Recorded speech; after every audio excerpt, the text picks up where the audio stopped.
बिस्मिल्लाहिर्रहमानिर्रहीम अस्सलामु अलैकुम वरहमतुल्लाहि वबरकातुहू। बिलाखिर खित्ते के मामलात में मज़ीद गर्मी पैदा होती जा रही है। पाकिस्तानी फ़ौज का कहना है कि भारत 5 रफ़ाइल जहाज़ ले आए या 500, हम मुकाबले के लिए तैयार हैं।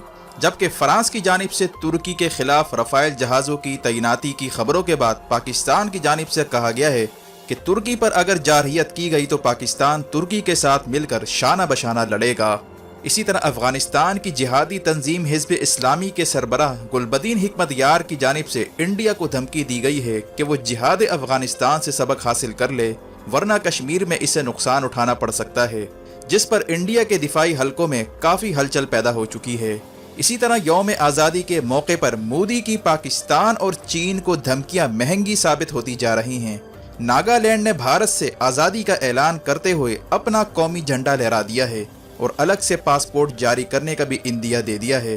जबकि भारतीय पंजाब में डिप्टी कमिश्नर की बिल्डिंग पर सिखों ने खालिस्तान का झंडा लहरा दिया है और सिखों की तंजीम सिख फॉर जस्टिस ने लाल किले पर खालिस्तान का झंडा लहराने वाले को तकरीबन 1 करोड़ रुपए देने का ऐलान कर दिया है। दूसरी तरफ यूएई और इसराइल में बढ़ते ताल्लुकात के बाद तैयब उर्दुगान ने यूएई से सफारती ताल्लुकात ख़त्म करने का इंदिया दिया है। मुस्लिम ममालिक में अबू ज़ैबी के शेख मोहम्मद बिन जायद के पुतले नजर आतिश किए जा रहे हैं, जबकि मुस्लिम ममालिक में यूएई का बाइकआउट करने की मुहिम शुरू कर दी गई है। आखिर खित्ते में कौन से नए महाज खुलते जा रहे हैं? मज़ीद तफसीलात में जाने से पहले असलियत टीवी को सब्सक्राइब करते हुए बेल आइकन पर क्लिक करें ताकि हर आने वाली वीडियो का नोटिफिकेशन आपको बर वक्त मिल सके। नाज़रीन कराम, खित्ते में बदलती सूरत हाल के साथ नई हलचल पैदा होती जा रही है। DGISPR ने बड़ा बयान देते हुए इंडिया को खबरदार किया है कि वो 5 रफ़ाइल जहाज़ लेकर आ जाए या 500, हम मुकाबले के लिए तैयार हैं। जबकि साथ में इनका ये भी कहना था कि हमें अपनी एयरफोर्स की सलाहियत पर पूरा भरोसा है। रफ़ाइल जहाज़ कोई बड़ा डिफरेंस पैदा नहीं कर सकता और हमने गुज़िश्ता साल भारतीय जहाज़ गिराकर ये बात साबित कर दी है। वाज़ेह है कि भारतीय रफ़ाइल जहाज़ भारत के मिग तैयारों के मुकाबले में ज़्यादा जदीद नहीं हैं। चूँकि पाकिस्तान ने भारत के मिग तैयारे मार गिराए थे, इसीलिए पाकिस्तान को रफ़ाइल जहाज़ मार गिराने में भी कोई दिक्कत पेश नहीं आएगी। ये था DGISPR की धमकी का लुबे-लुबाब।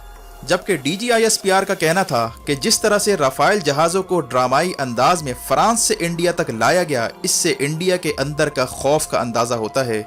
वाज़ेह है कि यूएई की जानिब से इसराइल को तस्लीम किए जाने के बाद army chief general Qamar Javed Bajwa Saudi अरब का अहम दौरा करने जा रहे हैं। खित्ते में ग्रेट गेम स्टार्ट हो रहा है। सऊदी अरब पर इसराइल को तस्लीम करने के हवाले से सख्त दबाव आ चुका है।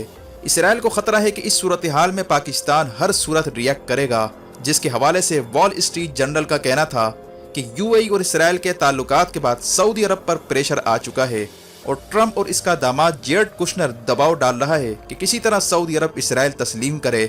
और हाल ही में सऊदी वली अहद मोहम्मद बिन सलमान को अमरीकी अदालत ने इक़दाम कत्ल के मुकदमे में भी तलब कर रखा है, जिसने मजीद दबाव में इजाफा कर दिया है। इसी वजह से आर्मी चीफ जनरल बाजवा का दौरा सऊदी अरब इंतहाई अहम हो चुका है। जबकि इस वक्त सऊदी अरब के बादशाह शाह सलमान सर्जरी के बाद न्योम सिटी में मौजूद हैं। ये वही शहर है जो इंतहाई स्ट्रेटेजिक मकाम पर वाक़ है और जहाँ पर न्योम के नाम से बहरे अहमर के करीब एक नया सियाहती शहर बनाया जा रहा है। वहीं पर आर्मी चीफ जनरल बाजवा की मुलाकात मुतवक्के है, जिसके बाद इम्कान जाहिर किया जा रहा है कि आर्मी चीफ के दौरे में अहम मामलात ज़ेरे गौर आएंगे और साथ साथ तुर्की के खिलाफ अरबों का जो इत्तेहाद इसराइल के छतरी तले बनाया जा रहा है, उस पर भी पाकिस्तान वाज़ेह मौक़िफ़ देगा। जबकि इस वक्त बहरे रूम में जंग के खतरात पैदा हो चुके हैं। बहरे रूम में साइप्रस के मकाम पर तुर्की की जानिब से गैस और तेल की तलाश का काम जारी रखने पर सख्त कशीदगी पैदा हो चुकी है। यूरोप को खतरा है कि खिलाफत उस्मानिया के सुकूत के 100 साल पूरा होने पर तुर्की साइप्रस पर हमला कर सकता है, बिल्कुल उसी तरह जिस तरह चीन ताइवान पर हमला करने जा रहा है। जबकि फ्रांस की जानिब से गुज़िश्ता दिनों तुर्की के खिलाफ रफ़ाइल तैयारे भेजने का भी ऐलान किया गया था, जिस पर इंडियन दिफाई तज्ज़िया कारों का ये भी कहना था कि यही मौका है रफ़ाइल तैयारों को जांचने का, क्योंकि तुर्की भी रफ़ाइल जहाज़ों के मुकाबले में F-16 तैयारे मैदान में उतार रहा है। अगर तुर्की के F-16 तैयारे रफ़ाइल पर भारी पड़ जाते हैं तो इसका मतलब इंडिया की सारी इन्वेस्टमेंट जो रफ़ाइल पर की गई थी उसका डूबना यकीनी हो चुका है। इसी तरह हाल ही में आर्मीनिया की जानिब से दावा किया गया कि उसने अज़रबैजान के बॉर्डर पर इसराइली ड्रोन तैयारा मार गिराया है, जिसने इंडिया को मजीद परेशान करके रख दिया है, क्योंकि इसका मतलब इसराइली ड्रोन तैयारों को बआसानी आम एयर डिफेंस सिस्टम से निशाना बनाया जा सकता है। जबकि तुर्की के खिलाफ बहरा रूम में इत्तेहाद बनने जा रहा है, जिसमें फ्रांस, यूनान, इसराइल और मिडल ईस्ट के कई ममालिक मिस्र और यूएई भी शामिल हो चुके हैं और साथ में सऊदी अरब भी इसमें इंटर होने की कोशिश कर रहा है। यानी खिलाफत उस्मानिया के 100 साल पूरा होने से पहले ही तुर्की के खिलाफ यूरोप एक बड़ी जंग छेड़ सकता है, जिसमें अरबों को भी साथ मिलाया जा रहा है। लेकिन इंटरेस्टिंग सूरत हाल उस वक्त डेवलप हुई जब पाकिस्तान ने गुज़िश्ता दिनों तुर्की के पलड़े में वजन डालते हुए कहा था कि अगर तुर्की पर अटैक किया गया तो हमारा खून तुर्की के साथ बहेगा और हम और तुर्की मिलकर लड़ेंगे। ये वो बयान था जिसने अरब ममालिक और यूरोप को परेशान करके रख दिया है, जबकि पाकिस्तान ने अब जियो पॉलिटिकल इंपॉर्टेंस का फ़ायदा उठाने का भी फैसला कर लिया है। चीन, जिस पर स्ट्रेट ऑफ मलाक्का से लेकर साउथ चाइना के दरवाजे बंद होने के इम्कानात बढ़ते जा रहे हैं और अमेरिका के साथ कशीदगी अब नए लेवल पर जा पहुंची है। ख़ास तौर पर नवंबर में अमेरिकी इलेक्शन से पहले बड़े महाज खुलने के इम्कानात पैदा होते जा रहे हैं, क्योंकि ट्रंप अमेरिकी इलेक्शन जीतने के लिए साउथ चाइना में कोई बड़ा एडवेंचर करने की कोशिश कर सकता है। इसीलिए अब पाकिस्तान के सीपेक कॉरिडोर की अहमियत बढ़ती जा रही है। चीन को मालूम है कि पूरी दुनिया से रास्ता बंद हो जाए लेकिन पाकिस्तान का रास्ता इस पर बंद नहीं होगा। इसीलिए सऊदी अरब की जानिब से $1 बिलियन के तकाजे के फौरन बाद ही चीन की जानिब से पाकिस्तान को $1 बिलियन की फौरन अदायगी कर दी गई, जिसने सऊदी अरब के साथ साथ इंडिया को भी शदीद दचका पहुंचाया है, जो ये तवक्को कर रहे थे कि पाकिस्तान कश्मीर पर खामोश रहने और नया ब्लॉक बनाने पर कंप्रोमाइज़ कर सकता है। इसीलिए जहां तुर्की और पाकिस्तान के खिलाफ इंडियन और इस्राएली मीडिया प्रोपेगेंडा कर रहा है, वहीं अब चीन के खिलाफ भी प्रोपेगेंडा किया जा रहा है कि वो पाकिस्तान को सपोर्ट करके गोया नए इस्लामी ब्लॉक की राह हमवार कर रहा है और इनडायरेक्टली तुर्की को सपोर्ट करके चीन मिडल ईस्ट को पैगाम दे रहा है कि वो अमरीकी और इसराइली कैंप में जाने से बाज रहें। इसी तरह हाल ही में चीन और अफगान तालिबान के दरमियान ताउन की खबरों के बाद ये भी खबर आई है कि पाकिस्तान ने कश्मीर पर हाल ही में इजलास तलब किया था, जिसमें महातीर मोहम्मद के साथ साथ अफगानिस्तान की हिज़्ब इस्लामी के सरबराह गुलबदीन हिकमत यार को भी इनवाइट किया गया था। महातीर मोहम्मद ने इस सेमिनार में जहां कश्मीर कॉज की भरपूर हिमायत की, वहीं गुलबदीन हिकमत यार जो सोवियत यूनियन के खिलाफ जिहाद लड़ चुके हैं और अमेरिका के खिलाफ भी बरसरे पेकार थे, उन्होंने इंडिया को ललकारते हुए बयान दिया था कि वो कश्मीर के मामले पर अपना किबला दुरुस्त कर ले।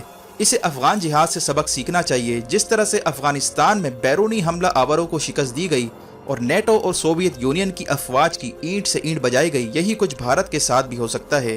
गुलबदीन हिकमत यार की जानिब से ये बयान आना भारत को परेशान कर रहा है। भारतीय हुकूमत ने खदशा जाहिर किया है कि अब कश्मीर की तहरीक आज़ादी की आड़ में भारत के खिलाफ जिहाद शुरू होने जा रहा है और अफगानिस्तान की अहम तरीन जिहादी तंजीम के सरबराह की जानिब से कश्मीर पर बयान आना भारत के लिए खतरे से कम नहीं है। इसी तरह भारत के यौम आज़ादी पर नागालैंड की जानिब से नया झंडा लहरा दिया गया है। नागालैंड का कहना है कि जिस तरह कश्मीर पर आर्टिकल 370 खत्म किया गया, ऐन मुमकिन है कि नागालैंड में आर्टिकल 371 को ख़त्म कर दिया जाए। ऐसी सूरत में नागालैंड को आज़ाद करने और अलग मुल्क बनाने के सिवा अब कोई चारा नहीं है। ये बयान national socialist council of Nagaland की जानिब से आया है, जिसे माओजिस्ट भी कहा जाता है और ये मौजूदा चीन के बानी माओ ज़ेडंग के नज़रियात से मुतासिर हैं। इंडिया को खदशा है कि चीन आसाम के बाद नागालैंड में भी भारत के लिए मुश्किलात पैदा करने जा रहा है, जबकि यौम आज़ादी ही के मौके पर भारत को एक और बड़ा झटका उस वक्त मिला जब भारतीय पंजाब के शहर मोगा में डिप्टी कमिश्नर की बिल्डिंग में शहरियों ने दाखिल होकर इंडिया का झंडा उतार कर खालिस्तान का झंडा लहरा दिया। जबकि ये भी इतलात आई हैं कि इंडिया का झंडा फाड़ कर फेंका गया और इसके बजाय खालिस्तान का झंडा लहराया गया।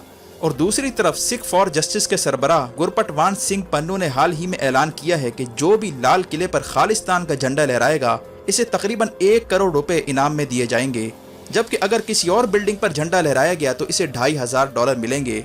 इसी तरह सिखों ने दुनिया भर में भारत के यौम आज़ादी को यौम सियाह करार देते हुए कहा है कि सिखों के इस्तेहसाल को रोकने के लिए हर सूरत खालिस्तान नामी अलग मुल्क बनाना होगा। यानी लद्दाख के बाद भारत के खिलाफ कई महाज खुलने जा रहे हैं। ऐसे मौके पर इंडिया और इसराइल हर सूरत नए इस्लामी ब्लॉक को रोकना चाहते हैं ताकि OIC का जो स्टेटस को है उसे बरकरार रखा जाए और कश्मीर और फ़लस्तीन पर इस्लामी ममालिक कोई ठोस फैसला ना ले सकें। जबकि UAE और इसराइल के दरमियान ताल्लुकात कायम होने के बाद शेख मोहम्मद बिन जायद के पुतलों को इस वक्त दुनिया भर में नजरआतिश किया जा रहा है। सोशल मीडिया पर सारिफीन ने मोहम्मद बिन जायद को कुर्दुगलू से तशबीह देते हुए कहा है कि अब उम्मत मुस्लिमा को उर्तुगरुल की अशद ज़रूरत है और तुर्की ने इसराइल से ताल्लुकात की पादाश में UAE से सफारती ताल्लुकात ख़त्म करने का भी इंदिया दिया है। अब देखना यह है कि आर्मी चीफ जनरल बाजवा की सऊदी अरब में इंपॉर्टेंट मीटिंग के बाद खित्ते में मामलात किस तरफ जाते हैं। वीडियो देखने का शुक्रिया। अपना और गिरदनवाह के लोगों का ख्याल रखें। फ़ी अमानिल्लाह।